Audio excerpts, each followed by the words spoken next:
just this month, Los Angeles, California, the family is distracted in a McDonald's restaurant. A woman walks in, grabs the 4-year-old boy, picks him up, and walks straight out of the restaurant. Attempted abduction, caught 100% on tape. Also this month, in Fort Worth, Texas, a woman and her 8-year-old daughter are walking down the street. A man drives up, grabs the 8-year-old daughter in plain sight, pulls her into the car, and drives off. Fortunately, in that situation, they found the man, the car, and the daughter 2 days later, and she was reunited with her family.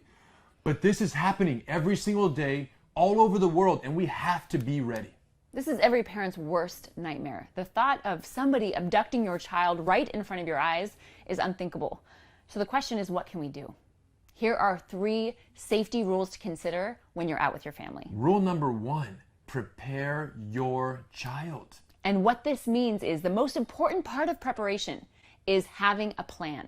So as soon as possible, you want to start having conversations with your child about potentially dangerous scenarios and situations. And this may even mean role-playing these situations. The most important one to role-play and to explain to them is the scenario where if mom or dad is ever in danger and someone is trying to hurt us, the best thing they can do is run away to get help from a stranger. And this is so important to drill home with them because their natural instinct will be to stay close to you and try to help or try to save you. Absolutely. The challenge is if all their lives, all they ever heard was stranger danger, don't trust stranger, stranger, stranger, bad, stranger, no, stranger, stranger, don't. If that's all they ever heard their whole life, then switching that and saying, yeah, when mom's in danger, dad's in danger, go get a stranger to help. It doesn't match up. It doesn't work. So the key is teach your children to fear and respect and be concerned with concerning behaviors, not just strangers in general. Because in a dangerous situation, or if they're lost at a theme park, it's actually a stranger who's going to help save them and reunite them with their family. So teaching them the goods and the bads and how to recognize and respect behaviors over just the category in which a person falls. And this also falls in line with teaching them to listen to their instincts, to listen to their guts. Even as children, they have instincts, they have gut feelings, and to teach them to learn to trust those and respond to those. Absolutely, including being a hard target. If someone picks you up and violates you, teaching your child that all the things that they're never supposed to do with you, yell, make a scene, punch, scratch, kick, all the things you've always taught them not to do, they need to do. Okay, now that's going to be some reprogramming for sure, and there's much more on that in the Kid Safe program, part of the Gracie Bully Proof Grader program you can find at gracieuniversity.com. Rule number 2, prepare yourself. Critical! You cannot protect your child if you cannot protect yourself first. Say it again. You cannot protect your child if you cannot protect yourself. That's why on the airplane, what do they always say?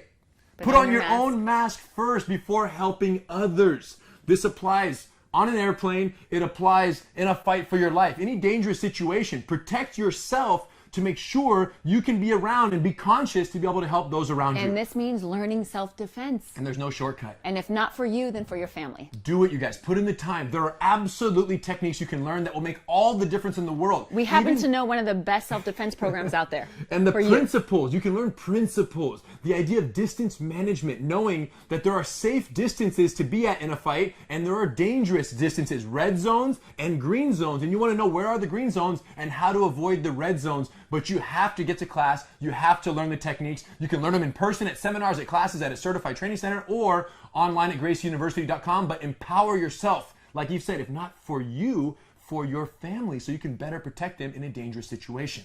Rule number 3, focus on the threat, not the child. Absolutely. Predators, in fact, will often specifically target parents of small children because they know the parent is distracted dealing with the child, making them more vulnerable of a target. So if I'm ever with my children and I sense danger, or if I feel a threat, what is my motherly instinct going to tell me to do?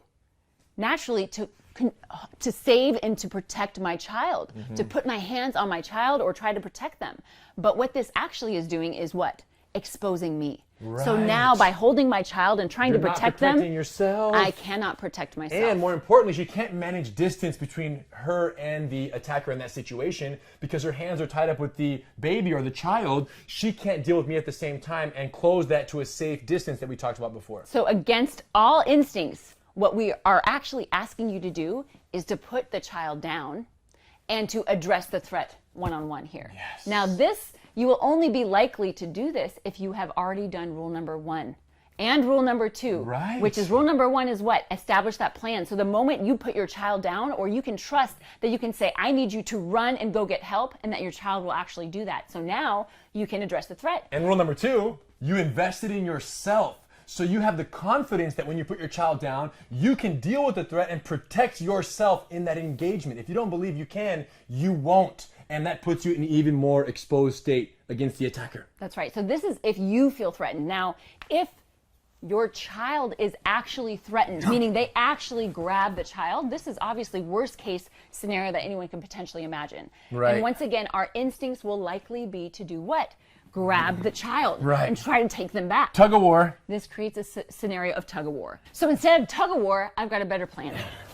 Now I have the unfortunate dilemma. I have to choose between the child and the mom. If I keep the child, help's going to show up and I'm going to go to jail because I'm not going anywhere right here. Mom, I'm not letting go. If I let go of the child to deal with mom, the child goes away, gets help, and then mom eventually either waits for help or she can if I start striking, she can sit up, she can disengage, and she's out of the fight. She has options. Let's talk about it again. Mm-hmm. So because his hands are busy by holding the child, his legs are totally exposed, which means I can go low, I can wrap my arms around his knees, hold them together, and just push him over. So I come low, watch the arms wrap, I connect the knees, and now I can just drive forward. And I keep it here. I want to keep it so that, again, he has a choice to make now. Yes. Either he lets go of the child and deals with me, or he's stuck here. Or I keep the child and help is And no on one's its going way. anywhere. And right? I don't want to go to jail, so what do? I let Bubba go. And I said, Bubba, run! He runs. Go get help, Bubba. Run to safety! So now, because my legs are bound up, not only can I not get up, I actually have very little leverage to hurt Eva. And I can try to fist punch her a little bit, but she's not going to be here for long, right? The second Bubba goes away, she's disengaged, she get up, she backs up. Here. Boom. Oh man, unnecessary but cool. Whatever it takes, okay? As they try to, if they do try to chase you afterwards. Right. You're up and you're out of there to safety. Unbelievable. So important. Focus on the threat. And the threat specifically is the person trying to take your child from point A to point B. It's not just the person themselves. It's their attempt to move your child. And by binding their knees, you restrict their mobility, which in turn neutralizes the threat of abduction. That's right. But we can only focus on the threat rather than the child if what? Rules number 1 and number 2 are in place. So rule number 1, talk to your child. Come up with a plan. Talk to them about safety. Have these conversations with them starting at a young age. Rule number 2, prepare yourself. Learn self-defense. How do you do that? Upcoming women-empowered self-defense seminars all over the world for free. It's going down very soon, but you have to save your spot, and you can do so at GracieGirls.com. Find a location near you, save your spot on the mat, and join us for these life-changing seminar opportunities. And if you can't make it to one of these seminars, no problem. Our entire Women Empowered Self-Defense program is available on DVD and online at GracieUniversity.com so you can learn from home. Learn to protect yourself so you can protect your family. We'll see you on the mat.